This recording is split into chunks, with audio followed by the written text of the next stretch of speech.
Hi, dear one. My name is Erika Schreck, and I'm here today to talk about something that is so close to my heart, to my work, and to what I really believe and what I witness again and again in the people I work with, just being a human being on the planet, and even just friends, family, and I see it all the time. And that is, maybe you've heard this before, but it's the idea of the issues are in your tissues.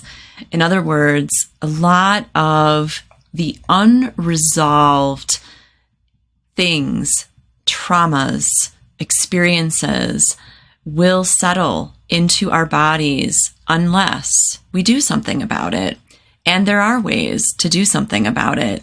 And I'm here to just remind you of the importance of this. If you want to be in your optimal health, if you want to really own your power and be empowered to look at the different resources and tools and ways that you don't need to suffer the consequences, so to speak, or let those unresolved things live in you, let me share a few things of what I do know and what I love to offer. And that is that when you see your body like a map, now there are many people who offer teachings on this. One of my personal favorites is Louise Hay, and I will show a photo of the book that I often use, and that is Heal Your Body by Louise Hay. And it just looks at pain in your body, experiences, challenges physically that have an emotional and spiritual root, and therefore can be helped, can be alleviated, can be lessened when you do the work, so to speak. So, for example, and I just want to say too, I acknowledge that, if I've walked into a table or something and I bump my knee, and yes, I get a bruise, and that is maybe why my knee is hurting. And I believe that if we look at it emotionally and spiritually, what do the knees represent, right? What is being held there emotionally?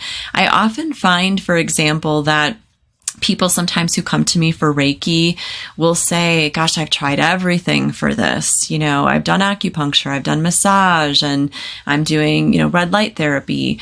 And often I find and witness that the missing component can be that there is some emotional value, there is some emotional root, there might even be some trauma that has not been faced, that has not been addressed, that has not been healed. And that is why that pain, that challenge, that limitation might still be hanging on. When I look at people's hips, for example, that is often symbolic of moving forward. And so hip pain, you might actually have a condition that is creating pain in your hip. That is real, and I don't deny that.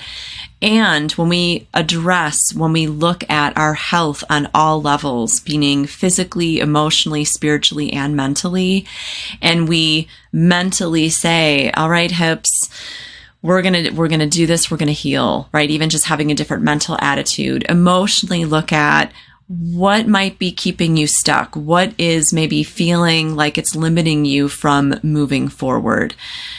All of those things matter. Spiritually, what might you believe in? What might you pray about or do ceremony around, or even just be in nature and focus on in terms of mobility, in terms of moving through limitations, right? And glowing and shining as your true self, aligning with your truth and who you truly are. All of those things can help you heal hips or other parts of your body. I just also want to emphasize the importance of not letting things build. I often will say, and my clients have heard me say this a lot, that spirit, the universe, gods, whatever you want to call it, last ditch effort to get your attention is usually through your physical body, because we don't like to be uncomfortable physically. Emotionally, we can have pain and we feel like we can get through it. But man, when something is physically happening, it has our attention. And if we look at it as, okay, you have my attention, and we start acknowledging what might our body need emotionally and spiritually, for example, even mentally, so that even physically, that we can have improvement, we can feel freer, we can feel less limited, that's truly an invitation that can make your life so much easier, better, freer, sweeter, all the things. So my message, another part of this message, is get it out of your body.